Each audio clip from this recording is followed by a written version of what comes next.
Hello, and thank you for your time. I'm Neil Ladati, Assistant City Manager for Springfield, and on behalf of our City Manager, Nancy Newton, it is my pleasure to present the fiscal year 2024 budget for the City Manager's Office. I want to start by thanking our City Council for their work over the last year. As our projects get larger and more exciting, they also become much more complicated, adding to the workload of our council and our staff.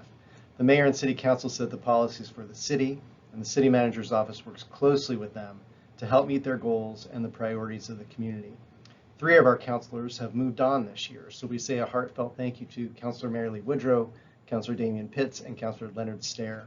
It's our pleasure to welcome Councilor Michelle Weber from Ward 1 and Councilor Victoria Doyle from Ward 5. Council is still moving forward with filling the Ward 4 vacancy as we record this. So in the City Manager's Office, we're charged with providing leadership and guidance in implementing the objectives and policies developed by the Mayor and Council. And this leadership is fostered by our City Manager, who has encouraged us to work side by side with staff to make sure we're providing excellent service while we're making sometimes the tough decisions that need to be made. In CMO, we're responsible for economic development, including the Springfield Economic Development Agency, or CEDA, and you'll see that budget later. City Recorder's function, state and federal lobbying, community outreach, ARPA projects, and a host of other functions. We recently hired a new economic development manager, Allie Camp, who comes to the city with 10 years of public and private sector experience across land use, planning, transit, construction, and new development. She immediately dove into our high-profile CEDA projects, including downtown and along Glenwood's riverfront. Again, you'll see those details in the CEDA budget. We also brought in a limited-term employee, Jim Polston, who you'll see here on the org chart as our ARPA project manager. Jim has extensive project experience within the city and understands our buildings and facilities better than anyone. And he will be here on a limited term duration to work through the council-approved ARPA projects. Our budget has remained relatively flat this year with a couple of changes we'd like to address. As shown here, you'll notice a very slight increase in overall personnel services. And in our fiscal year budget, you'll also see a $3.2 million increase in materials and services. Those are not new dollars. That $3.2 million is the ARPA project fund. ARPA project dollars were in the Development and Public Works budget. Since the ARPA project manager is in the City Manager's Office, we've moved those funds from DPW to CMO, but again, those are not new dollars. You'll also see a $200,000 capital outlay for any potential property improvements on city-owned property. This slide offers just a more in-depth look at where the funds are. You'll see that the Special Revenue Fund, or Fund 204, is where the ARPA dollars have moved to, again from DPW to CMO. And 618, which is the Booth Kelly Fund, is where the $200,000 has landed for any potential property improvements. Like everyone else, we had a pretty busy 2023, really proud of the work that folks have done. I wanted to highlight just a few of those things. The ARPA projects, the American Rescue Plan Act, we manage and develop, implement and design those projects right here in the City Manager's Office. So a few of the projects that have started to move forward: the City Hall camera security install and activation. That's new cameras, security cameras throughout City Hall, giving us a better view of everything that's happening, improving the safety of our customers and our staff. That has been designed, ordered, and prepped for installation.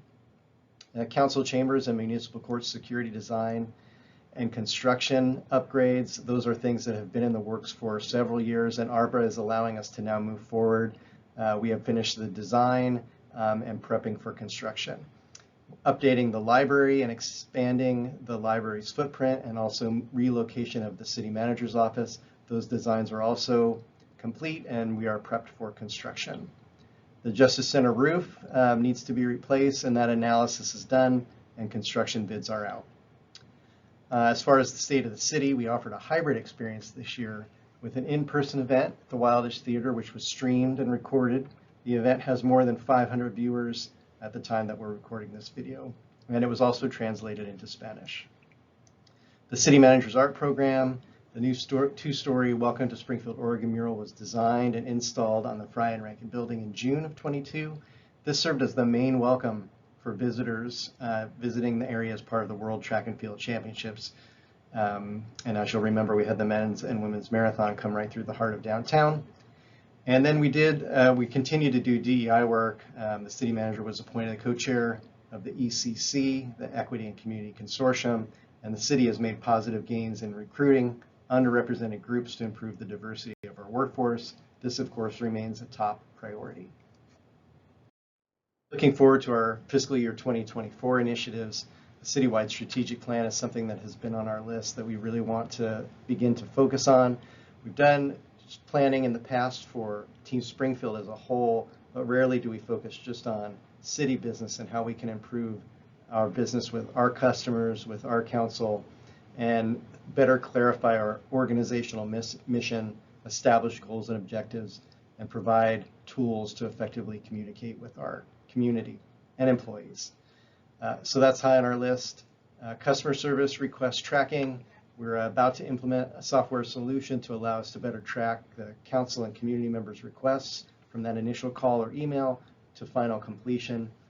And then the fire governance final phase, we continue to lead Springfield's side of the work on the next phase of the Eugene Springfield Fire Governance Review with a planned outcome for 23-24. Looking ahead at some of the work that will extend out several years, our urban renewal districts. As you know, Springfield currently has 2 existing urban renewal district areas, one in downtown and one in Glenwood. They were established in 2005 and 2008. The city and CETA are beginning to research what a 3rd district's viability might look like, and considering the need for continued leverage for new construction and community housing and positive future property tax implications. That's something that we'll begin to look at over the next couple of years. Long-term budget strategies, so we're working hand in hand with the city's finance department and Portland State University Center for Public Service to develop some strategies to address our structural imbalance in our general fund, and we'll be bringing new options for revenue and expense reductions to council for their consideration.